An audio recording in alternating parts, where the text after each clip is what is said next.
Howdy mates, here's a part 3 video for May 12th, 2023, and here we go.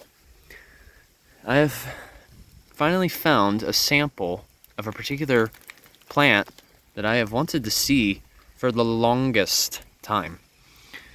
Here we have what is known as the Torreya taxifolia, or in other words, this is also known as the Florida Torreya.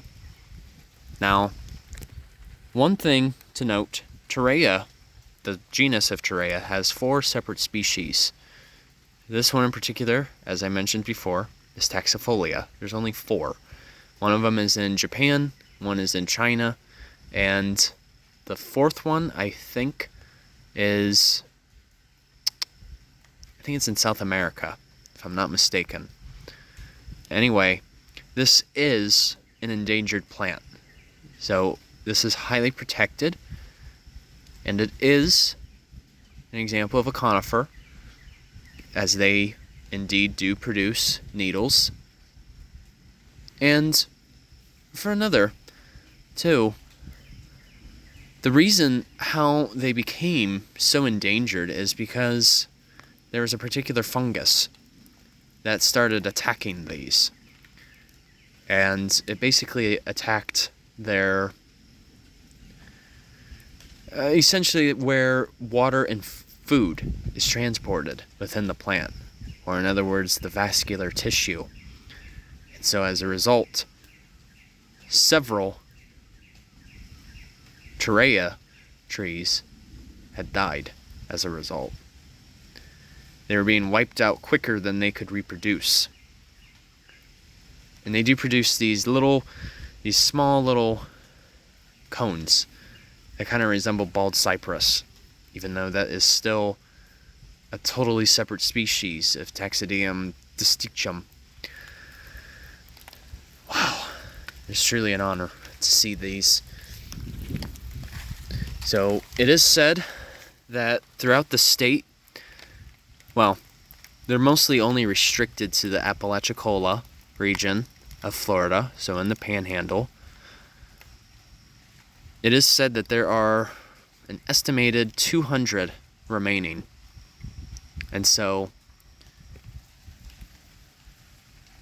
most likely each and every one is recorded. And that is why they are highly studied right now.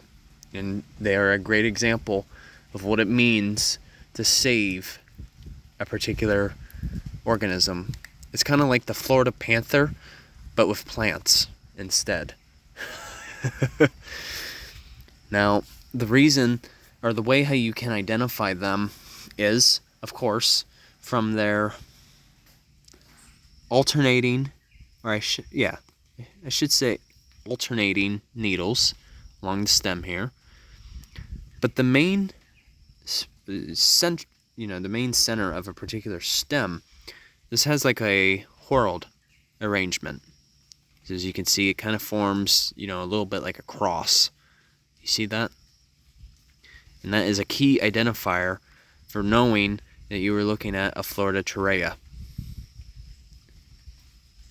Oh. This has been one of my longest anticipations, is for one, to visit this region of Florida, and for 2, to have a chance to see these. Now, the gate in particular is placed around the plant so that deer are prevented from grazing on it. Because if deer graze or even rub against it, it could potentially damage the plant. So there you go. Thought I'd share a piece on that with you guys. Hope you learned something of value. Alrighty. Take care.